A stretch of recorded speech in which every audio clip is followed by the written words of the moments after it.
আমরা সেরকম একটা বাংলাদেশ দেখতে চাই, সেরকম একটা বাংলাদেশ আমরা নিতে চাই। আমাদের অঙ্গীকার হচ্ছে আমরা একটা ওয়েলফেয়ার স্টেট করব বাংলাদেশকে। ওয়েলফেয়ার স্টেট কি? খুব সহজে, যেখানে শিক্ষা চিকিৎসা ফ্রি, যেখানে বাসস্থানের নিশ্চয়তা আছে, যেখানে মানুষের কর্মসংস্থানের ব্যবস্থা আছে, কেউ বেকার থাকবে না, শিক্ষাটাই তৈরি হবে তার কর্মসংস্থানের আলোকে।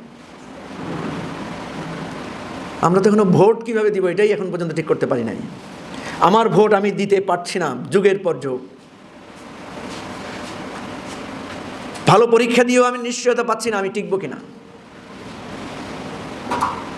আমি যা খাচ্ছি ভেজাল খাচ্ছি, বিষ খাচ্ছি, এরকম বহু নেগেটিভ কথা আপনাদেরকে বলতে পারবো। আসেন আশা দিয়ে শেষ করি। আমরা যদি এরকম একটা সলিউশন বেসড পলিটিক্সে যেতে পারি, এই যদি অঙ্গীকার হয়, আমাদের মতাদর্শিক মতবাদ ব্যক্তি কেন্দ্রিক রাজনীতি আর নয়, রাজনীতি হবে সমস্যা সমাধানমূলক, রাজনীতি হবে অধিকার ভিত্তিক। আমরা সবাই বলবো যে আপনি কোন দল করেন, স্বাধীনতা কি করেছেন, আপনাকে 100 বার সালাম।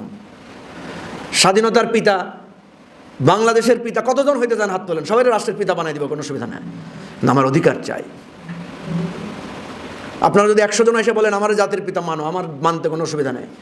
যদি আপনাকে জাতির পিতা মানার পরে আমার বেকাররা চাকরি পায়, আপনাকে জাতির পিতা মানার পরে ঢাকা শহরের যানজট দূর হয়, আপনাকে জাতির পিতা মানার পরে যদি ড্রেনেজ ব্যবস্থা ঢাকা শহরে ভালো থাকে, আপনাকে জাতির পিতা মানার পরে আমি বেতন পাওয়ার পরে বাসায় নির্বিঘ্নে আসতে পারি, কোনো ছিনতাইকারী আমার বেতন ছিনিয়ে না নেয়, আপনার মতো আরও 10টা জাতির পিতা মানতে আমার অসুবিধা নাই।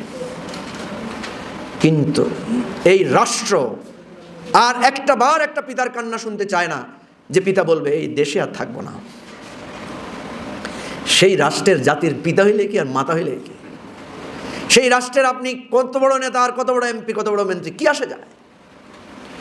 প্রিয় ভাই ও বন্ধুগণ, জানি না আমরা পারবো কিনা, পৌঁছাতে পারবো কিনা। অনেকেই হয়তো স্বপ্ন দেখেছিলেন, বাস্তবতা স্পর্শ করতে পারেন নাই। আমরা সেই স্বপ্নটা দেখছি, এমন একটা দেশ যার হয়তো 30টা সমস্যা যদি আমরা সমাধান করতে পারি, একটা জায়গায় এসে দেশটা দাঁড়াবে। এবং সেটার জন্য একটা সলিউশন বেসড প্রপোজিশন লাগবে।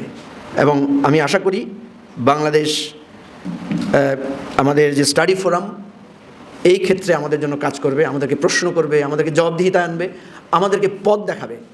তাইলে এই নতুন ধারার রাজনীতি আমরা তৈরি করতে পারবো। সবাইকে ধন্যবাদ। আসসালামু আলাইকুম।